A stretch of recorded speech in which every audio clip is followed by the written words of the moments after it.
I'm sitting here and I'm thinking about this game, this Nuggets and this Heat, and I'm like, I gotta make a video. And I'm just kind of baffled. I watched some podcasts about it, and I'm going through my notes, and I'm looking at highlights. And overall, I'm very optimistic still. I mean, I'm optimistic about the Heat, probably to the point of delusion. You would have thought Jokic would have killed us. He has 18 points, 11 rebounds, 7 assists, nothing that crazy. We have more paint points than them. We have more rebounds than them. We have one less turnover than them. Let's pretend we're little kids and we're playing pretend. And just pretend that the first quarter never happened. We win that game.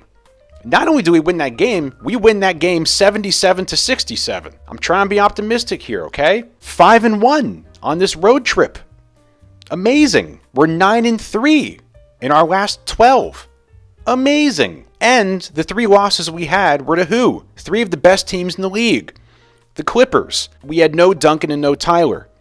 Celtics. Terry looked like he died. Remember that? Josh Richardson's shoulder got ripped out. You have no Jimmy. Duncan almost had his arm ripped in half, and we still almost won. And then the game last night, we're missing Tyler. Would have loved to see him. Could have used some mid-range shots. And the great Kevin Love. Would have loved to have seen his size. Would have loved a great 15 to 18 minutes of a Kevin Love masterclass. And even Josh Richardson, who's been playing pretty damn well lately. Another thing that I'm really, really happy about with this Heat team is since we got our you-know-what together after this infamous film session, since January 31st, every team that we've played on this 9-3 run that we're on, I did some fancy mathematics here, some real hardcore statistical analysis, and I took what the opponent scored after each game, and then you add up the total and you divide by the 12 games. Are you following me here? And guess what the number was? 102 points.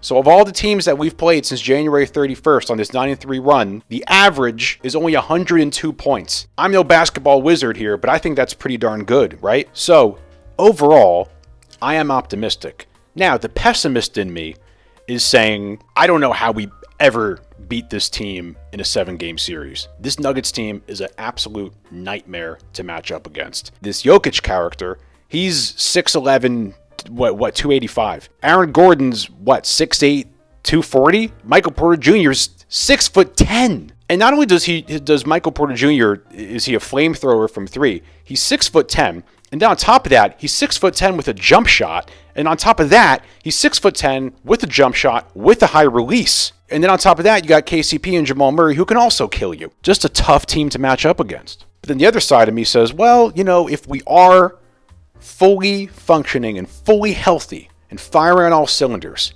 and if Jimmy is going quasi-nuclear mode, because Jimmy's got to be going nuts, maybe we have a chance against them. So despite a great effort from the Heat last night, awesome defense, held the Nuggets to, basically under 100 points. I mean, I know they had 103, but that was mostly because of free throws. They really give Jimmy trouble. Even though he played fine, 21 points, 7 rebounds, he played fine. It's their size, and they just seem to not let him get into any kind of offensive rhythm or let him do what he wants to do on offense. That's where you miss having a guy like Tyler. And the last time Tyler played against the Nuggets, December 30th, 2022. And guess what? Guess who led the team in points and rebounds? Tyler Herro. He had 26 points and 10 rebounds. We lost, only by 5, but still, seems like Tyler's pretty good against the Nuggets. I would have loved to have seen that last night because it's been so long since we've seen him play against the Nuggets. But,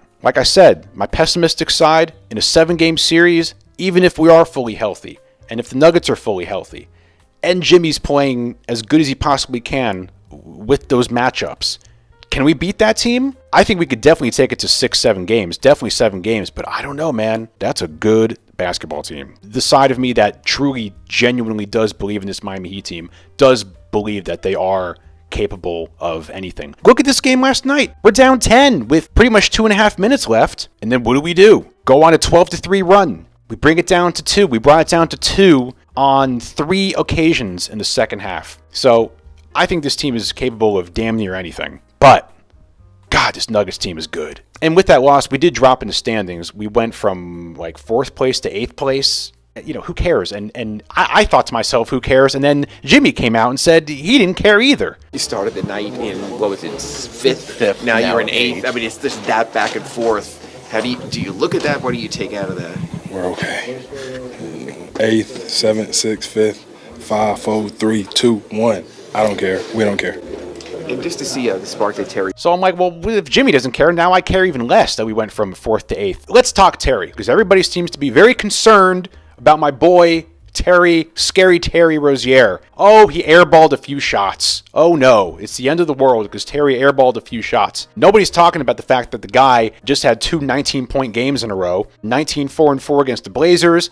19 points and, I forget, 4 rebounds and 5 assists last night against the Nuggets. And this is his first 2 games back after that scary, horrifying-looking injury he had against the Celtics. And he's already back like 2.5 weeks later. No one thought he was going to be back this fast.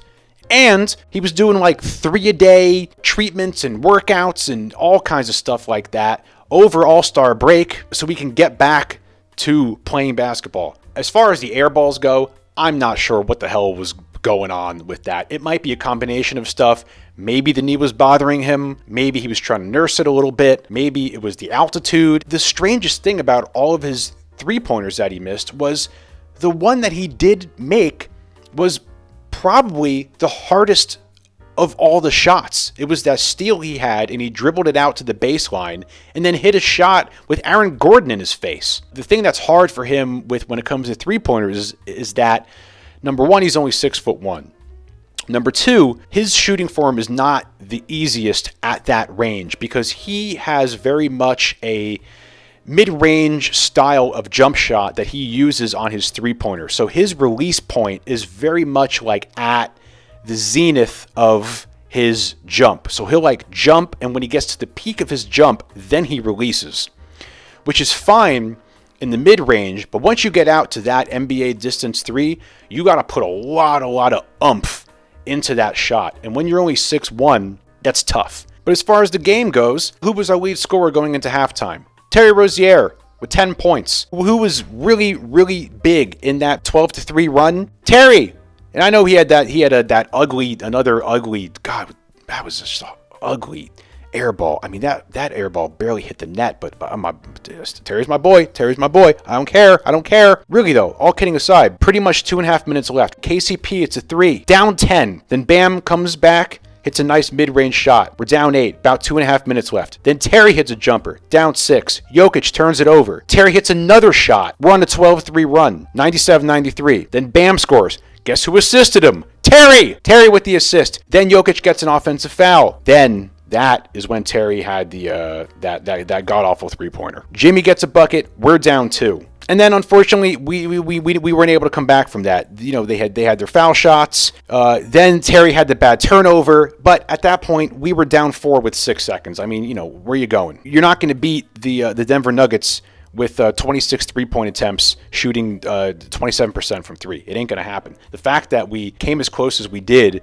is a testament to how gritty and tough this team is. And if anybody disagrees with me on anything, please feel free to push back. Feel free to lambaste me in the comments. You see the name of this channel. And I'm just baffled by this game, but like in a good way. I feel I'm very proud of what those guys did last night. Game 6 of a 6-game road trip. We're missing 3 key guys. How we held the Nuggets to only 103 points. How we fought back and went on that run to end the game. It was a 2-point game with 8 seconds left. All right, so that's it. I apologize that this video is just like a rambling mess. Leave my friend Terry alone. And okay, leave him alone. Leave his funny-looking hat alone. All right, Terry will be fine. His legs are fine. Everyone's concerned because he airballed some shots. You go to Denver. You go to Denver at 5,280 feet high in the air and try to shoot some 3-point shots from NBA range and see how you fare. I'm still calling it. I'm still standing by my prediction. I'm calling it 30-plus point Terry Rozier game happening in March. I'm calling it. That's it. We got the Jazz tomorrow. I'm not going to lie. I'm probably not going to make a video about that game. It's the weekend. It's the Jazz. I mean, unless it's like a crazy, something crazy happens, I'm probably not. All right. That's all. And you do have to credit their defense. I think they're one of the more underrated defenses in the league. I don't understand why people don't give them more credit, for that. They're well drilled, very well coached, and they know what they're trying to do defensively. And we never really got, to a rhythm and flow, consistently. And part was on us, and part was for sure on their defense.